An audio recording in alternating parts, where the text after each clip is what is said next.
Hi, I'm Corey. Welcome to Creating with Scraps. I'm going to use a little bit of the Tapeology product that I received the other day and that I showed you in the unboxing. And as I was doing that, I realized Tapeology has some great stuff for on top of pages, but the page bases themselves, or the things that we would use to make a journal, aren't really there. So I grabbed a variety of papers, and my friend Sue had gifted me these fabulous policy envelopes. They're really thick. They're sturdy, they're made of card, and Sue at Paper Inspirations, and I believe she sells them in her shop, Paper Inspirations. I'll double check and put the link below for that. But one of the questions I get asked frequently is how you can make an album with basic supplies, or do you need a lot of fancy stuff to make an album? And the answer is no. You can use just about anything. In fact, this is going to be my album out of these two of these envelopes.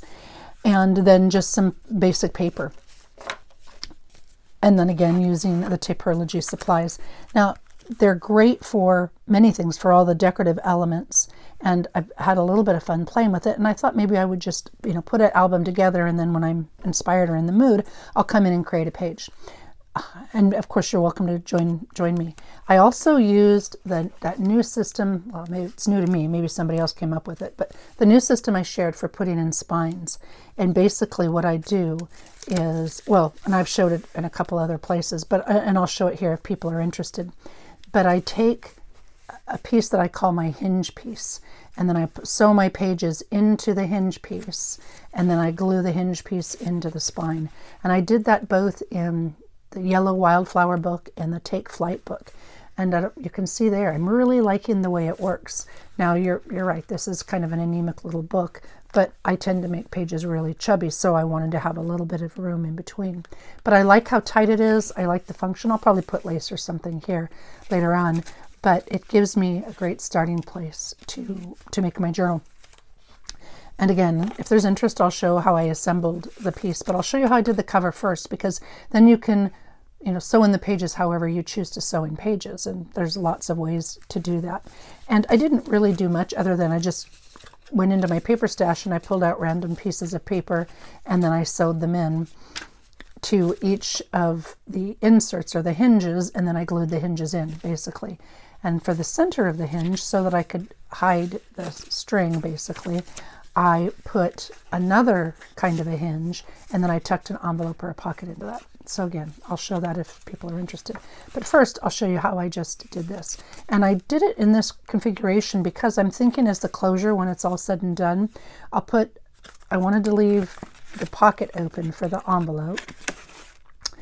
And I'll put a piece of string here and then wrap it around to the string here, and that'll be my closure once it's all fat and chubby and such.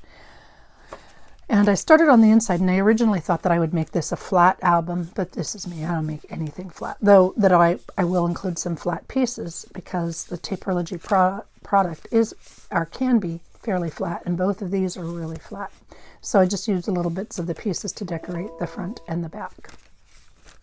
All right, the way I made this album, and I started playing with a shorter one as well, in case I wanted to make a smaller one. And so you don't have to use a size I did. You can use any policy envelopes. And this particular one I would make, this one's a 4-inch. The one that I showed you just a minute ago is a 5-inch. And it's ridiculously easy.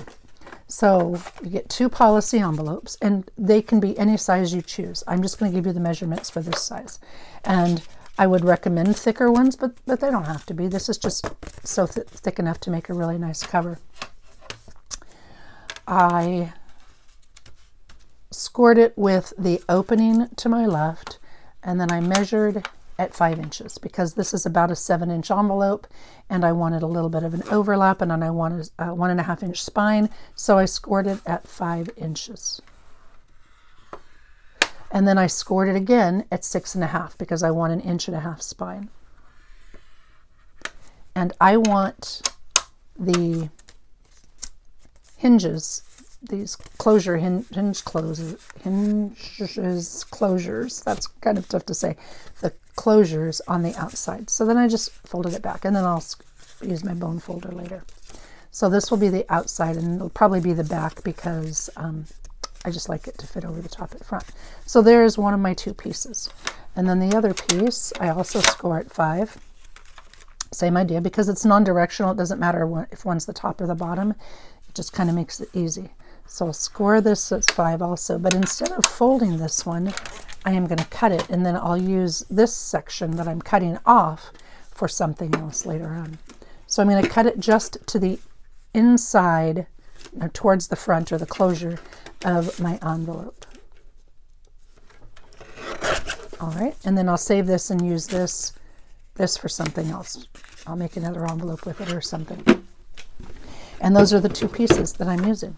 Then I've got where my policy envelope closes, and I'm going to peel this off just because it doesn't need to be that thick. And I didn't do it great. Well, that's okay. I'll just trim it down. I'm going to cut this off and open. This is the bottom bit that was left. It's just roughly, I don't know, 1/2 inch, 3/4 of an inch, whatever it is. I'm going to cut that down, and again, I'll peel off some of that because I don't need that excess. And then I'm going to, just to the second fold, or the first fold from the bottom, second fold from the top, I'm going to cut this at an angle just to that corner, and I'm going to do the same thing with the other one. I'm going to cut it at an angle just to that corner. And now my envelope opens, like if I were to open it, it opens like this, right? But I'm going to close it back up. This is what I've got left, okay? Fold, fold, and then that little bit. All right, I am going to glue this in. And now you don't have to do it. Yeah, you can decorate this like the one I did here. I used a stencil and some ink, and I cut off the red flaps because I wanted a longer flap. I might even use lace on that.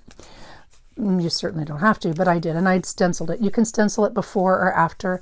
You don't have to stencil it. You can collage it, but this is pretty thick, so I didn't need to collage it. I just wanted a little bit of interest, and I didn't know yet what I wanted to do for the front and back covers as far as decorative elements. So I just kind of give myself a basic neutral background. Any template or stencil would work. All right, so I've got this piece, and again, it doesn't matter which is the top or the bottom or the front or the back at this point, but I'm going to glue these 2 flaps. And I'm not going to put them all the way to the edge, but close. And I'm not gluing them together. I'm gluing the top and the bottom. Though I suppose you could glue them together, but you don't need to. Gluing the top and the bottom of those. And then the place where we cut this off, just to the left of the fold, I'm going to tuck. Now I want to make sure I want both of my hinges on the outside. So I'm going to make sure I put this on correctly. So when I'm looking at it, hinge on the outside, I keep saying hinge, closure on the outside, closure on the outside. If you did it this way, you wouldn't have that other closure there. It'd still work, but I want to be able to have the closure on the outside. So I'm going to open that envelope at the bottom where I cut it and just tuck this right in. Now, this is something that I did the first time that I was mad at myself because I'm an inker. I like to ink, and if you like to ink, it is way easier to ink these edges before you glue them. Way easier. I mean, it can be done, but it's kind of a pain. So I'm going to come ink that now. I got a little bit of glue on there, so let's hope it works. Okay, good. Ink, and now I'll put it in. And closure on the outside, closure on the outside. And then I would just hold this for a minute or 2 or whatever until the glue dries. You can clamp it if you want to. Whoops, there with the glue stick, but you don't have to. And then just, press it down like this. And wait till the glue dries, and that is the cover of your album. If you're using a thinner envelope, you can use some of the collage papers to cover it. Now, I'm going to use the Tapeology because that's what I have, but you absolutely don't have to.